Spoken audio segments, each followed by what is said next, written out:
Welcome everyone to week 2 match versus Winter Trainer of the Anistair City Aipoms. In terms of his team, we expected most of this if you watch the team builder. Seismitoad is going to give us a little bit of trouble. Luckily he didn't bring Sock, so that's definitely nice.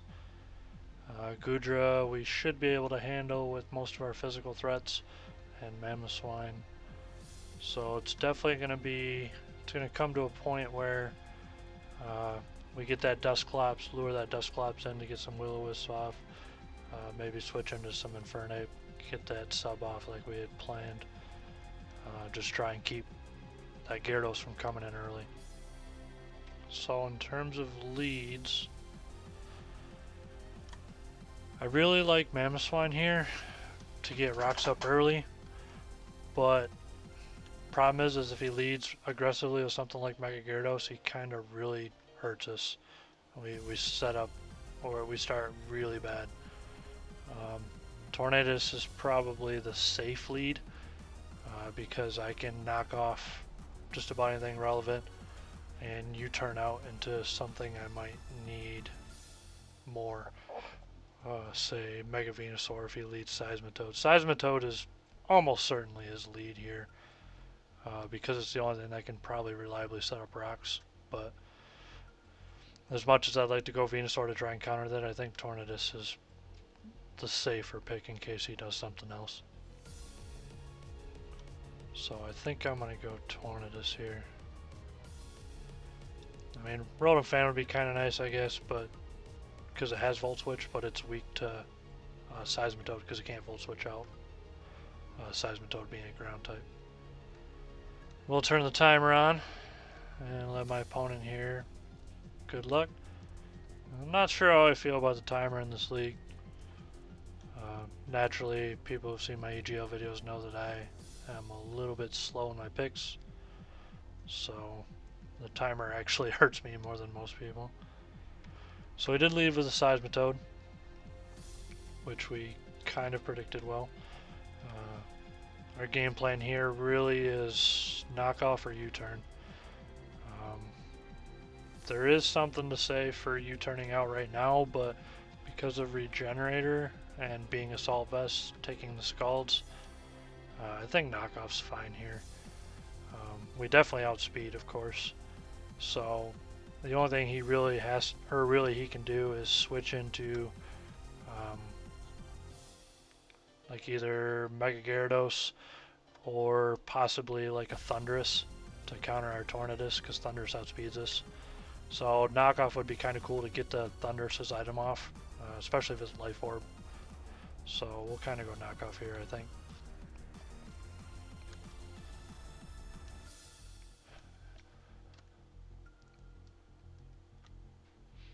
I think if he goes Thundurus here, we'll probably go Rotom. Mostly just because I expect him to have coverage for the Mamo, like maybe Grass Knot or something. Mamo is pretty heavy. So we do see the Thundurus, we do get the knockoff. We do see the Expert Bell, which is really interesting. So he almost definitely has coverage moves. That's a really easy signal that he has Grass Knot. So he does outspeed, as we said. I think I'm going to predict his Grass Knot. We're going to go Rotom here. And we're going to make a hard switch, of course, because we don't want to use U-turn and potentially get hit by a Thunderbolt or something like that if he doesn't predict. Rotom would be able to soak just about any of that. So I think Rotom's the play here. I'm pretty sure. Mamo's a little risky because I think he's going to predict Mamo. Mamo's such an obvious switch in here.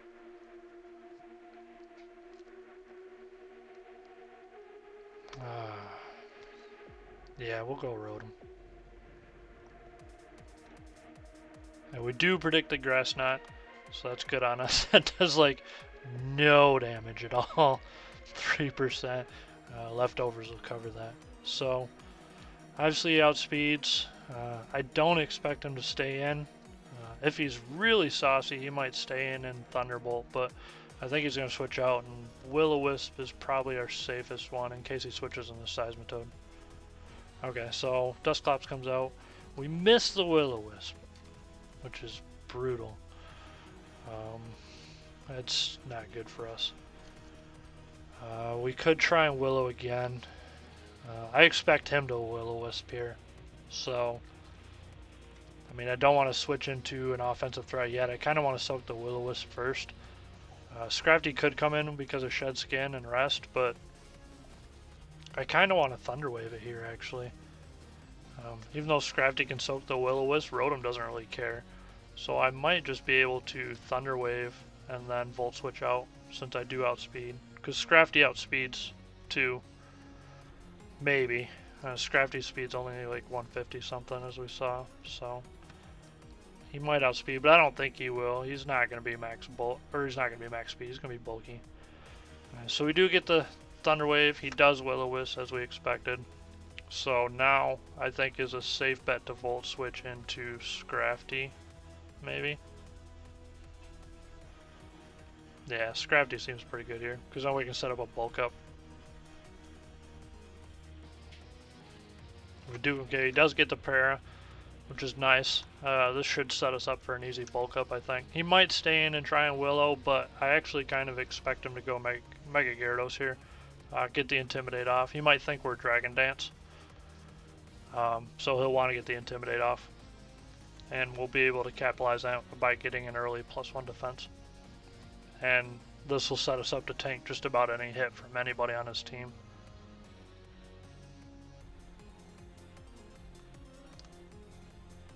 He might switch into something like Seismitoad.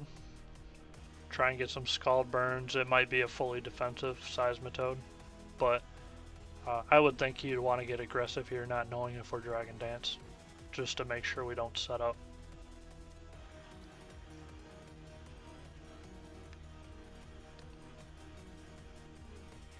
My opponent's tanking here, so he's got to be thinking, yep, so he's afraid of us being aggressive. So we'll reveal the bulk up. I don't think I can afford to bulk up again, although bulk up generally outpaces Dragon Dance. I think I need to get the Drain Punch off now. I expect him to Mega Evolve if he stays in, so Drain Punch should catch him pretty well. He might switch out here. I could see like a Dusclops switch, or Meloetta works too for him, I guess, because that'll tank that pretty well. So it probably has Dazzling Gleam. Not worried about it because we can tank it. So Knockoff should be able to get the kill here if it decides to stay in and try and Dazzling Gleam. We might be able to catch him off guard and lure a kill.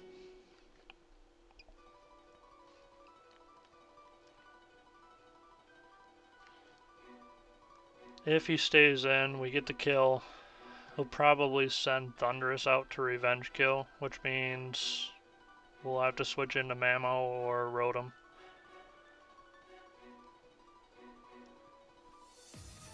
But okay, so he did stay in for the Dazzling Gleam. We did get the knockoff. He was Scarf, that's interesting. So his Goodra might not be Scarf this time, like he was in week 1. So that's something interesting to note. That was the only thing I was really worried about too. So he gets the Thundurus. So I feel like he has to Thunderbolt here. Grass Knot won't do enough damage. So if he's going Thunderbolt, Mamo seems really good here. Better than Rotom, because it's going to lure the Thunder move pretty easy here. Yeah, we'll go Mamo here. It'll threaten it out. We'll be able to get some good rocks up. Because he's going to be worried about the Icicle Crash or Ice Shard.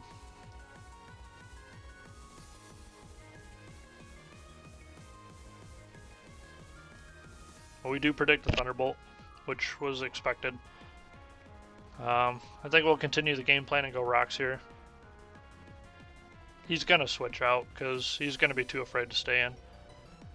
So he does bring in the Dusclops again, so he's probably a physically defensive Dusclops and probably a special defensive Seismitoad or Goodra. So this is pretty much the ideal situation for an Infernape to come in. It's got to be an easy Will-O-Wisp coming our way, so Infernape will block that, and then we'll be able to get a sub in and start Swords Dance and sweeping. Will-O-Wisp as predicted. Easy sub here. He does stay paralyzed, which is good for us. Easy Swords Dance.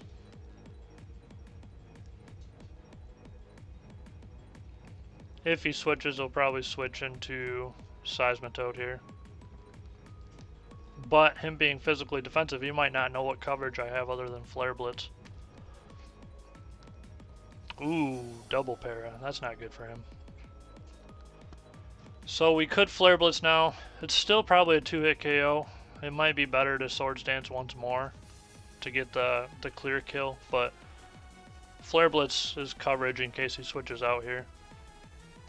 He might be worried about the paralyzing, hitting him so hard. And I'm not really concerned if it's a 2-hit KO. He probably won't be able to break my sub, so. Okay, so Hex doesn't break the sub. That's really good for us. We'll be able to easily Flare Blitz, get the kill here.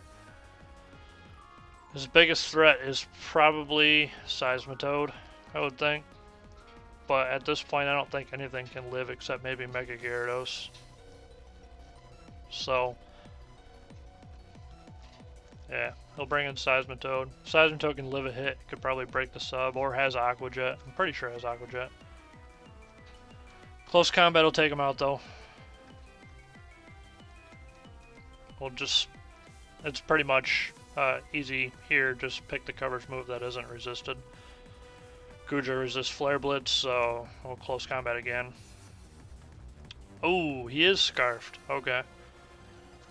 So, Scarf will take out our sub. That's actually kind of bad for us. That stops our sweep here, because he can come in with Thundurus here and Prankster T-Wave. Which I think he has to do here. I mean, even though he outspeeds us, he might not be invested in speed. And so, Thunder Wave seems pretty obvious here. But he might get kind of spicy with a Thunderbolt, so... Or another coverage move of some type. So we're going to go Rotom here, I think. Just keep him off guard guessing whether to Grass Knot or Thunderbolt. Because he's having a hard time predicting us. So we block the Thunder Wave. Take some burn damage. I like Will-O-Wisp here. Will-O-Wisp is good incidental damage against Thundurus, and if he brings M-Gyarados in, we'll get it. So, we get the Will-O-Wisp. He realizes Thunderbolt does a ton of damage, so he's probably going to Thunderbolt again. Grass Knot won't kill us. So, we could probably switch to Mamoswine here. The only thing I don't like about Mamoswine is it's really weak to M-Gyarados. Something like Venusaur would probably be better if we wanted to preserve differential, because Mega Venusaur can kill this with Sludge Bomb and then Giga Drain on Gyarados. But I mean, it's tempting. I think Mamoswine's probably fine though. It just means that when he comes in with Gyarados and gets the Intimidate off, he'll get a free Swords Dance, but we can switch into either Tornadus or Venusaur then.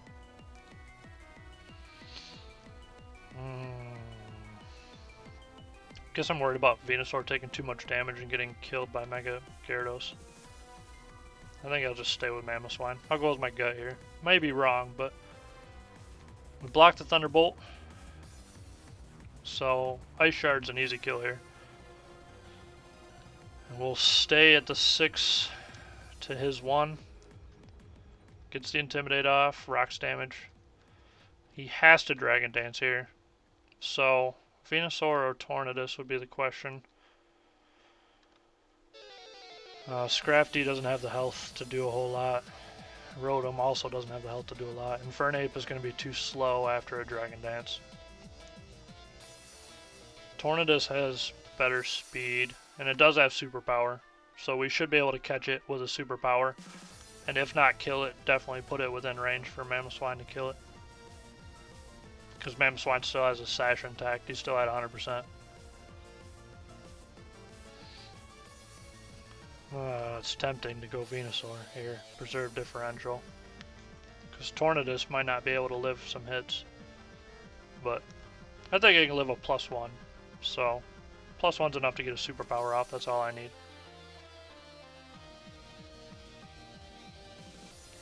I guess we'll just hope and pray he doesn't flinch us now that he outspeeds us and hits us with Waterfall. As long as he doesn't flinch us, I think we're good. A flinch on Mamoswine if superpower doesn't kill, like breaks our sash and then flinches us. Oh, that would be horrible. Alright, so he does Dragon Dance a second time. I didn't expect him to go for the second one. I expected him to go straight aggressive here with Waterfall, but I guess he needs the +2 to kill Mega Venusaur.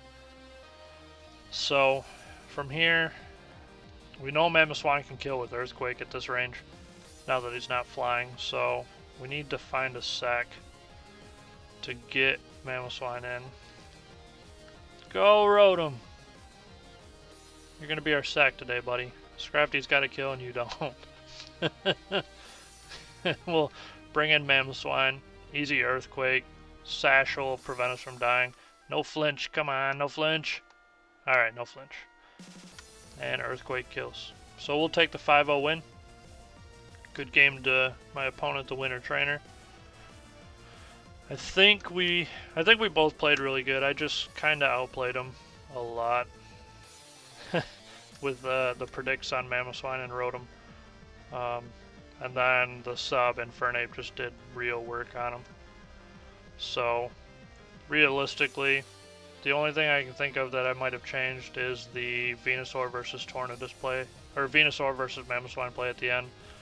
Venusaur could have came in, soaked the Thunderbolt, and then killed with Sludge Bomb. It might have been weak to HP Flying, but HP Flying only does like 40% to us, so we would have been able to tank the hit for sure. But, good game. We'll take the 2-0 and move on to week 3.